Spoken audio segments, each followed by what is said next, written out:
So we had some really great news over the weekend. So on Sunday, the Army Corps of Engineers announced that it will not grant the permit for the Dakota Access Pipeline to drill under the Missouri River. And this is really a huge victory for the Standing Rock Sioux tribe after they have been brutalized by North Dakota police and armed mercenaries. Now, the Assistant Secretary for Civil Works, Joe Ellen Darcy, announced the decision on Sunday, with the Army saying it was based on, quote, a need to explore alternate routes for the crossing. Now, I've stated that I don't want to simply reroute the pipeline because this is a bigger issue. This is about actually getting off of our oil dependency. This is about clean drinking water. It's not just about Native American sovereignty, although that's a huge part. But, I mean, even with that being said, I think that there are times when, after so much demoralization going on, we have to celebrate victories, and this is certainly a victory. Now, with that being said, a couple days have passed, and I'm telling you to be cautiously optimistic. And when I say to be cautiously optimistic, I'm mostly telling you to be cautious because, and it gives me no pleasure in saying this, but the fight against the Dakota Access Pipeline is not over yet. We won this small battle for now, but the war it's going to continue, so it's not over yet.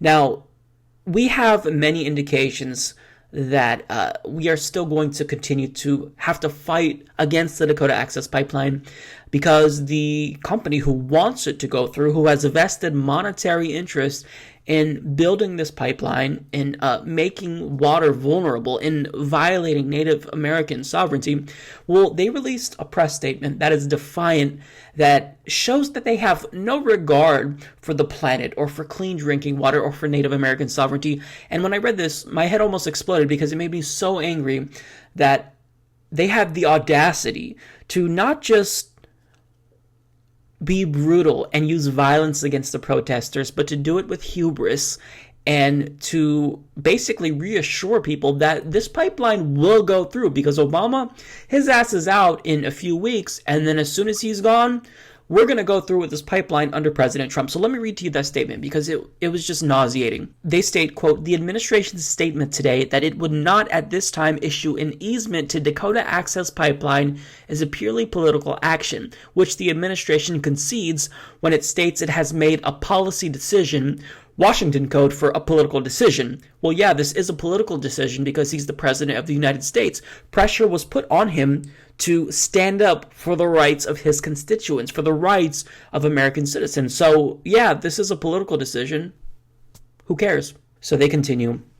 This is nothing new from this administration, since over the last 4 months, the administration has demonstrated by its action and inaction that it intended to delay a decision in this matter until President Obama is out of office. Now, right there, I kind of agree with him because, you know, we all heard the statement from Obama where he said that he wanted to wait and see how this issue plays out for a few weeks. He's basically just stalling because it's not his problem pretty soon. So, you know, I give Obama credit. I thanked Obama on social media, if you follow me, when, you know, we found out about this decision. But at the end of the day, he really was just stalling. And I think that he should have did more to tie Donald Trump's hands when he does take office.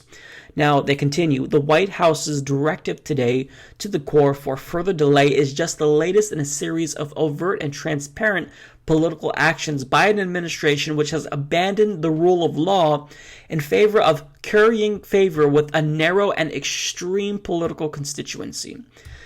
If you actually see what the police are doing, that's against the rule of law. That's against the Constitution because these peaceful protesters, they should be allowed to peacefully demonstrate. They're praying, they're chanting, they're doing civil disobedience, and they're not harming anyone, yet you think that it's acceptable to use concussion grenades against them, to use tear gas against them, to spray them with cold water in freezing weather conditions.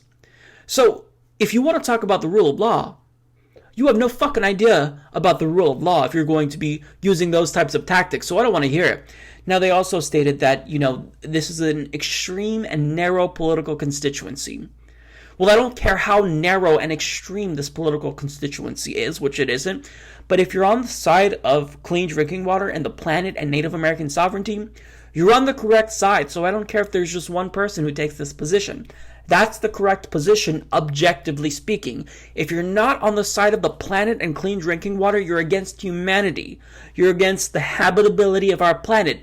You are fringe. That's a fringe position to have. They also state, as stated all along, ETP and SXL are fully committed to ensuring that this vital project is brought to completion and fully expect to complete construction of the pipeline without any additional rerouting in and around Lake Ohi. Nothing this administration has done today changes that in any way.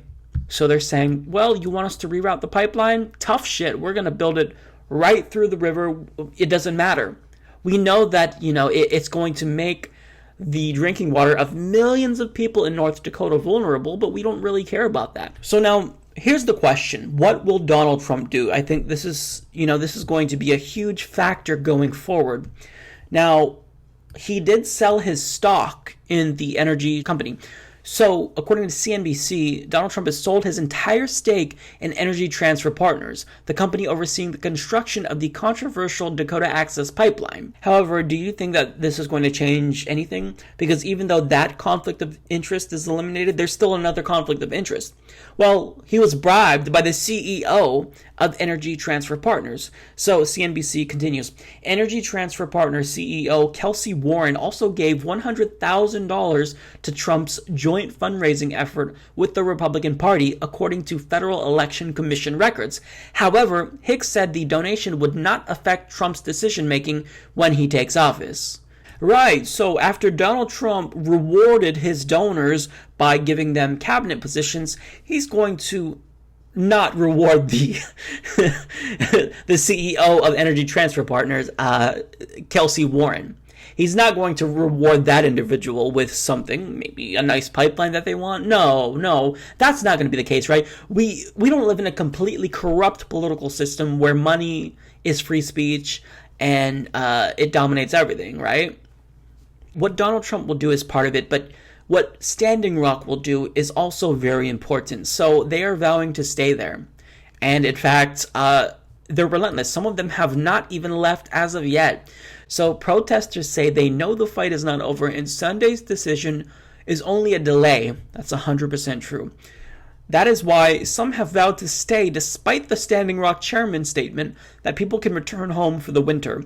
Quote, it's good to be here. We are costing them money, but the fight is not really over. The pipeline is still going in, and this is a way to just let air out of the movement. Now, they're also going to be battling Donald Trump in court if he decides to pull any shenanigans. Company reps seem confident that they only need to wait for President-elect Trump to keep building, but the lawyer who represents the Standing Rock Sioux says it won't be so easy to overcome the legal hurdles. If an agency decides that a full environmental review is necessary, it can't just change its mind with the stroke of a pen a few weeks later. That would be a violation of the law, and it's the kind of thing that a court would be called upon to review. It doesn't mean they're not going to try. So Donald Trump could, in fact, force this pipeline through. However, it would be a huge battle. He wouldn't just automatically win. So, long story short, we can be optimistic. I think that we should celebrate this victory for now. However, it's not over. And, it's wrong to suggest that the Dakota Access Pipeline has been defeated because the company is not going to give up. But the Standing Rock Sioux protesters also are not going to give up. So there's a lot at stake here. We have the planet, we have clean drinking water, and we have Native American sovereignty at stake. And I think that these are things that are worth fighting for. So just be wary about what's going to happen. Don't give up. Don't become complacent, because just because we have this victory now doesn't mean that the construction is permanently halted. Again, this is a temporary victory. We don't necessarily know whether or not it will in fact be permanently defeated. And until that's the case, really we can't rest. So definitely take the time to pat yourselves on the back if you were part of this movement, to put pressure on Obama to halt construction of the pipeline.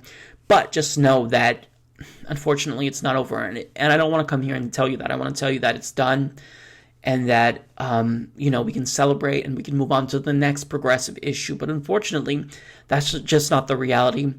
And we're not going to give up. Support this podcast by joining the independent progressive media revolution today at humanistreport.com.